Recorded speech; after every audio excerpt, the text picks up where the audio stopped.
Hi, Johnny. How you doing? Thanks so much for kicking things off here for your submission for Milestone 3 Task 1. Let's go ahead and jump over to your sketches, or your renderings, I should say.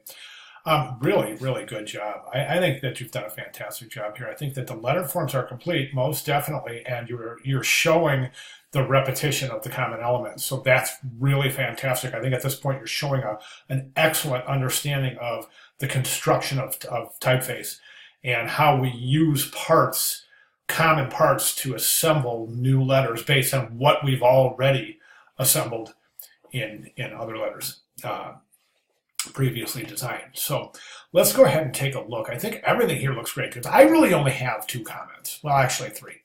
The three comments I have are this. Okay, the A is really bugging me, and the reason it's bugging me is because it's shaped like a lowercase a, but it's reaching up to the cap height, indicating that it is a capital letter. But I'd like to see a capital letter based on the vertical stems or horizontal diagonal stems, basically, that you've used here in the N, and you've got some areas where you haven't defined. Where is that other N at the end right there? I'm not sure what that is indicating right there, but you could certainly build an A off that diagonal stem right there, and then recreate it to create the other side of the A, and then place the crossbar in there.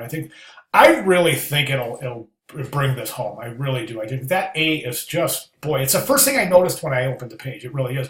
Now, we haven't seen it yet, but we do see it right here, and you can just kind of see, yeah, we have seen it. So I'm surprised I didn't pick up on that earlier, and I apologize for that, but I definitely think creating a diagonal, that diagonal stem, A, cap A, I think is really, really going to define that letter, those letter combinations much, much more expeditiously, and I think in more of a comfortable way. To me, this is really uncomfortable because it kind of creates this unusual visual tension because it is shaped. It looks and acts like a lowercase letter, but it's assembled on the baseline and the cap height, indicating it's a cap letter. So there's just a little bit of ambiguity there. I'd like to see you change that.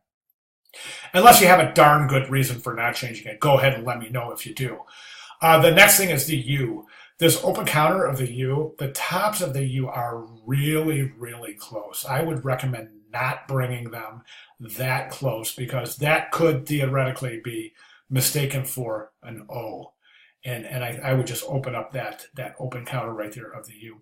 And then what was my last comment? Oh, my last comment is consistency in your stroke weight. We can clearly see that when we take a look at, let's say, look at the weight of that diagonal stem right there in the N. Look at the weight of that, and then compare that with the weight of the E. And you can clearly see the E is just, it can't stand up to the thickness. And we see the same thing at the M right here.